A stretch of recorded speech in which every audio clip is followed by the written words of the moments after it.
Rocky Mountain Cowboys? 10 years. Who was in the Rocky Mountain Cowboys? Okay, there was Prince Stokes was the fiddler, and we had, let's see, what was that lady's name?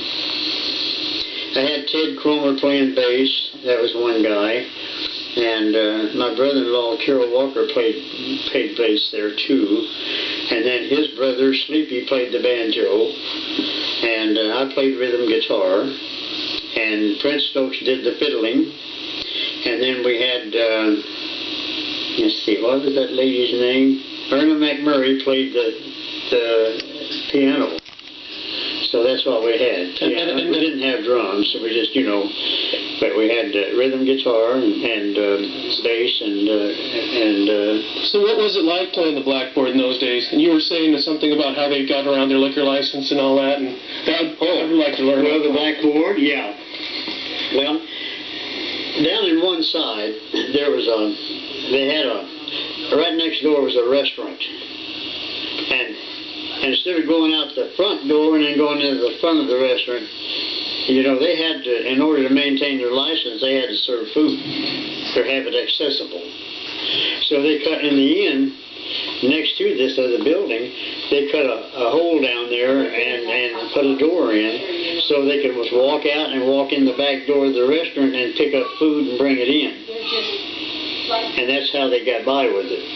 They had food on the premises, and that's all that was required. But that's the way they did it. And when you guys, did they have a regular stage set up there at the blackboard? And over in one corner, they had a little platform. The three guys was awful crowded getting up there with a big bass and playing out of the corner. But you could do it. And then people danced, or? And I lost a real beautiful little Washburn guitar right there because of that. Because one night we were playing, and Bob Benny, he says, I got to go to the restroom. He says, I'll be right back. So then we started playing a tune, and my brother got up and was playing bass, thumping on the bass. And here a wildcatter walked in, and he is looped. And first thing you know, he took a look at my brother, and I don't know, something happened. So the fist started flying. And that guy took a punch at my brother and missed him and come around, and their elbow hit my guitar and split it from here clear around to that peg in the back. A 1888 Washburn guitar. Now you can imagine. I wanted to use the rest of it over his head. Yeah. But the cops came in and grabbed him, and they took him out. So that was the end of that. But there my guitar was ruined. So was the blackboard a pretty wild place in those days? It was. Yes, it was. Because we had oil well workers coming in there, they was just, it was celebrating, and they really drank and drank and drank. That old tune, the more I drank, the more I drank. That's about the way it was. I never drank in my life, because the Depression taught me better than that.